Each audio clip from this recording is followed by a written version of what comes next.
السلام علیکم. وعلیکم السلام ورحمۃ اللہ. آپ لوگ کوئی سوال کرنا چاہتے ہیں تو کریں. میرا کوئی میرا نوآباد کے ساتھ تعلق ہے. یہ حکومت نے ٹرانسجینڈر بل پاس کیا ہے تو سوشل میڈیا پہ آ رہا ہے کہ ہم جس کسی کی اجازت مل گئی ہے. اس پہ آپ کی حضرت مجھے آج کل یہ مذہبی حلقوں میں ہائی لائٹ ہوا ہے، جی جی لیکن یہ 2018 کا بل ہے اور وہ ایکٹ بن چکا ہے. اس زمانے میں کس طرح بنا ہے، کیسے بنا ہے، ہماری پارٹی کا موقف تو آن ریکارڈ ہے کہ اس نے اس کی مخالفت کی ہے. ہم اس کو اس وقت بھی کمیٹی میں ڈسکس کرنا چاہتے تھے، لیکن بہرحال بالکل خلاف اسلام ہے. سیدھی بات ہے، ایسا ایکٹ ختم ہو جانا چاہیے. مولانا صاحب، آپ پچھلی دفعہ یہاں خان کو تشریف لائے تھے تو اس وقت مرکز کے اندر تحریک عدم اعتماد کی بات ہو رہی تھی، اور آپ آج جب خان پور آئے ہیں تو یہ افواہیں سرگرم ہے کہ پنجاب کے اندر بھی جو پی ڈی ایم ہے وہ تحریک عدم اعتماد لا رہی ہے. اس بارے میں آپ کا کیا ہوگا؟ تو لائی تو جا سکتی ہے، کوئی مشکل بات تو نہیں ہے. اچھا سر، ہمارا ایک اور سوال ہے کہ عمران خان کا آگے مستقبل آپ کیا دیکھتے ہیں؟ مرے ہوئے آدمی کا مستقبل کیا ہوتا ہے؟ ان کی سیاست مر چکی ہے.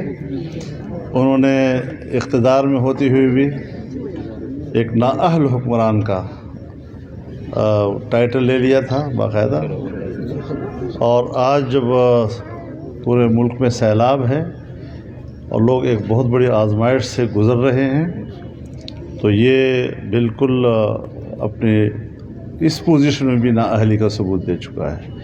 تو یہ حزبی اختلاف میں ہو تب بھی نااہل ہے، یہ حکومت میں ہو تب بھی نااہل ہے. اور آزادی کی بات کس سے کرتا ہے؟ خود غلام ابن غلام. اور IMF کے حوالے ملک گروی رکھ دیا، معاہدے کیے، اور ان کے اپنی پارٹی کے لوگوں نے کہا کہ ہم نے سب کچھ لکھوا دیا ہے، اور اسٹیٹ بینک کو IMF کے حوالے کر دیا ہے، ادارے سارے بیچ چکا ہے، اور بلیک میلنگ کے لیے اس قسم کے الفاظ کہ آج امریکہ کے اندر ہی وہ ایک لابیسٹ کو ہائر کر رہا ہے، اور جو یہاں ان کا نمائندہ ہے ان کے پاؤں پکڑ رہا ہے، سفیر سے ملنے کے لیے سفارشیں کروا رہا ہے لوگوں سے، کبھی آرمی چیف کے خلاف بولتا ہے، پھر اس سے ملاقاتوں کے لیے ترلے کرتا ہے. تو اتنا کمزور آدمی پبلک کے سامنے بڑبڑاتا ہے، کیا حیثیت ہے اس کی؟ جی لہذا اس کی نہ کوئی وقت ہے، نہ کوئی حیثیت ہے، نہ عام آدمی کو اس سے مروب ہونا چاہیے. ملک کو دلدل میں دھکیل دیا ہے. اب ہم نے کوشش کرنی ہے کہ کس طرح اس سے نکالیں. ایک طرف ان کی طرف سے ملی ہوئی تباہال معیشت، ایک طرف آج سیلاب کی تباہ کاری یا قدرتی آفات کے حوالے سے، یہ ساری ایک مصیبتیں ہیں، مشکلات ہیں، جس سے کہ قوم نے ایک قوم بن کر نکلنا ہے. اور اس طریقے سے جو سیاست وہ ہو رہی ہے، میں تو نہ اس کو سیاست کہتا ہوں، نہ اس سے ہم مرعوب ہیں. ایک مکھی کی بمبناہٹ سے کوئی زیادہ اہمیت نہیں رکھتا. مولانا جیسے آپ فرما رہے ہیں کہ کوئی اہمیت نہیں ہے، اس کے باوجود ایک آدمی کھلم کھلا فوج کے خلاف لگا ہوا ہے، الیکشن کمیشن کے خلاف لگا ہوا ہے، عدلیہ کو روز للکا رہا ہے. جی ہم اس کے حربے کو سمجھتے ہیں. پیچھے کون ہے؟ وہ ایک سیاسی قیدی کے طور پر گرفتار ہونا چاہتا ہے، جبکہ وہ ایک امپورٹڈ چور ہے، اور اس کے خلاف فارن فنڈنگ کیس کے حوالے سے الیکشن کمیشن آف پاکستان کی بیان سامنے آ چکا ہے، اور اب اس پر فرد جرم عائد ہونے کو ہے. تو اب وہ ٹرائی کر رہا ہے، کوشش کر رہا ہے کہ کرپشن کے حوالے سے نہیں، میں اداروں کے ساتھ ایک سیاسی مخالفت کی بنیاد پر گرفتار ہو جاؤں. اس کی یہ چال نہیں چلنے دی جائے گی. توشہ خانہ ریفرنس بھی ہے، اس کے وہ ساری چیزیں ہیں. اور میں خود اپنی حکومت سے ہی کہنا چاہتا ہوں کہ وہ غیر ضروری تاخیر کر رہی ہے. قوم کا جو احتساب ہے اس نے حکومت ہی وہ احتساب کرنا ہے، اور قوم کا حق اس کو دلانا ہے، آئین اور قانون کے مطابق دلانا ہے.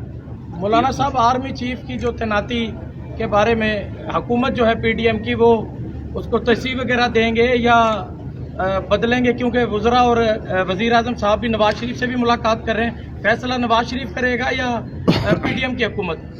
دیکھیے میں ایک بات آپ سے عرض کر دوں، جو انتظامی معاملات ہیں اس میں فیصلہ وزیر اعظم کرتا ہے، وہ چیف ایگزیکٹو ہے، اور آپ تو عجیب لوگ ہیں، کوئی ایک اکو بکو کو بیان دے مارتا ہے، آپ اس کو ایشو بنا کے اس کو بحث کرنا شروع کر دیتے ہیں۔ یہ کوئی بحث والی بات ہے؟ اس پہ آئین موجود ہے، اختیارات موجود ہے، کون کس نے فیصلہ کرنا ہے۔ ہاں یہ اس کی مرضی ہے، اگر وہ اپنے ماحول میں کسی سے مشاورت کرتا ہے تو اس کا حق ہے، لیکن اختیار اسی کا ہے، اور آئین کے مطابق وہ میرٹ پر فیصلہ کرے گا، جو فیصلہ وہ کرے گا قوم کو قبول ہوگا۔ ہمیشہ ایسے فیصلے ہوتے رہے ہیں۔ اچھا مولانا صاحب، یہ الیکشن جو مقررہ وقت پہ ہوں گے یا اس سے پہلے بھی ہو سکتے ہیں؟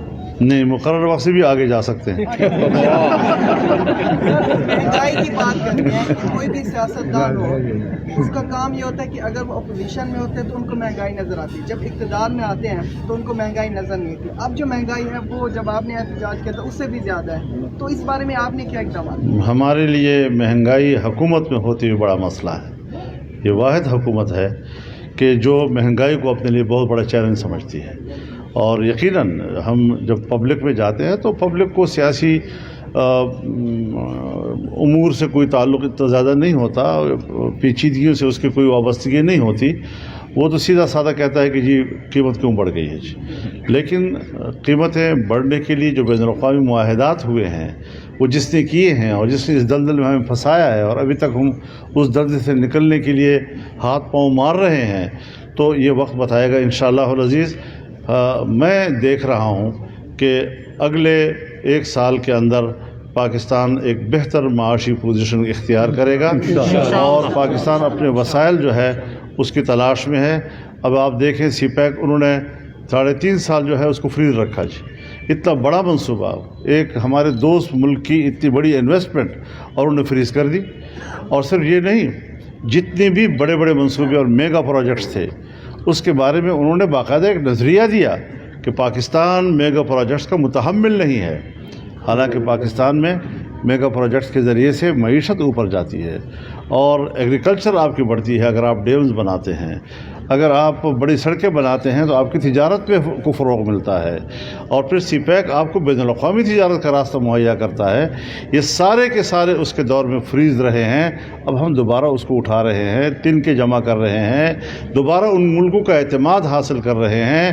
دنیا میں اگر غیر اسلامی دنیا ہے تو اس میں چین پاکستان کا سب سے قریبی دوست ہے، اور اگر مسلم دنیا ہے تو سعودی عرب پاکستان کا سب سے قریبی دوست ہے، اور دونوں پاکستان سے ناراض۔ ان کے اعتماد کو کیسے بحال کیا جائے؟ ان کو اگر ہم کہیں کہ پاکستان کی مدد کریں تو ان کے پیسے کو ہم پاکستان میں کیسے محفوظ کریں گے؟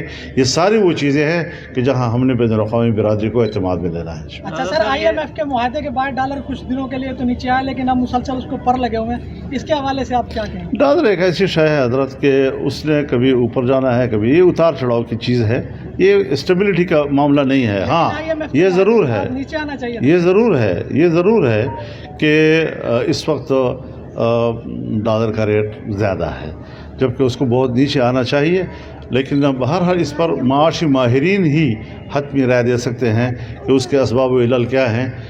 ہم تو ظاہر ہے کہ ماہرین کی رائے کے ساتھ ساتھ چلیں گے، ہاں اپنا ڈیمانڈ بھی رکھیں گے کہ پاکستان کے پیسے کو مستحکم ہونا چاہیے۔